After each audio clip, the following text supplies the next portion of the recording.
Hello, Ia Brenda here. I just wanted to bring a small dose of what we had been discussing in previous weeks regarding Lucumi basics. I'm just going to give a little bit of insight as to what you can use on your altar to propagate the spirits, okay? Whether that's going to be your egun, which are the spirit of the dead, or your ancestors, or spirit guides. These are just a few items that you can use to help that process of communication and also placing your offering and your intent on the work that you are wishing to actually maybe not work as much as communication that you're trying to establish. Sometimes, if you're wanting them to assist you in work, that's a whole nother thing, but I'm just going to give you the basics here. So, first things first, many individuals like to use what we call bóvedas or glasses of water. It all depends on the ile or the house of spiritual house that you come from, or if you're not a part of a spiritual house, coven, ile, and so on and so forth, then you would use as a solitary practitioner the basics, which the basics would be a glass of water like so. Some people use goblets, other people like to get a little more fancy with it, but usually it is a clear glass of water. It can be any size, so it can be this big, it can be smaller, and some individuals like to put out 7 glasses or 8 glasses or 9 glasses, depending again on the house that they're coming from. Uh, for myself personally, I only use 4 on the outside to cover the cardinal points and then one large one in the middle. For a large glass, some people will go as big as this, okay, which this is one that I like to use for spiritual gatherings along with the smaller ones. It keeps the table clear of clutter and also an ability for other people to be able to look with and scry in the bóveda and be able to get messages without having a whole bunch of glasses on top of the table. And there's always water and Florida water and flowers on the table. So you want to keep your table as condensed as possible and as clean as possible. And so this kind of has been able to work for me. There's also other types of bóvedas for the middle part of your table or your altar that are used, and you can use your discretion for that. For many individuals, there is always the concern of leaving candles on 24/7 for some individuals. For myself, if I use a 7-day candle, I will place it in a fire resistant container. It can be aluminum can that you fill with sand, dirt, or water. Okay, so that in the event that the glass, let's say that you're using a 7-day candle like this, in the event that the candle glass breaks, it will then flood with the water or flood with the sand or the dirt, and it will put out the candle. So for some individuals, this is a preferred method of placing an offering candle for their spirit guides or their ancestors. For other people, not so much, just because either financially, some people find that these are very expensive.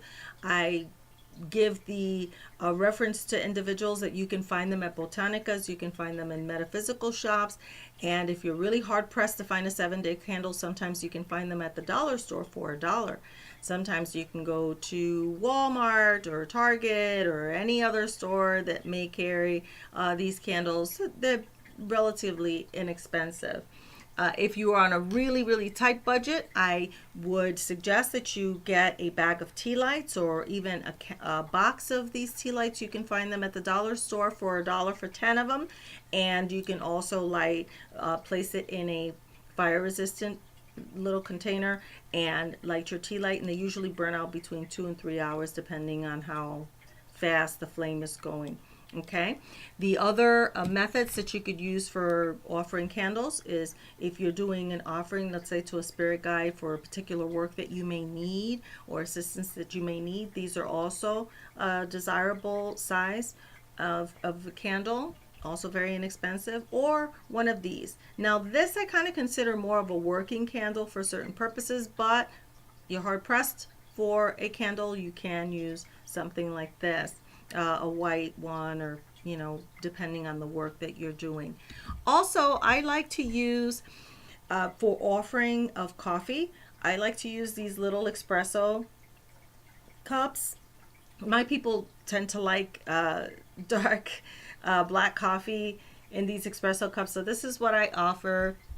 I would also say that for those of you who have guides or spirits that like to consume or partake of the spirits of alcohol, like very strong rum or Everclear, that moonshine, these are very good. Shot glasses are also very good. I kind of like these. I found these at a garage sale over the summer. They're pretty cool. So it's just my personal like for cute or nice shot glasses, but you can use any type of shot glass you'd like. I also have this one that's made out of bone.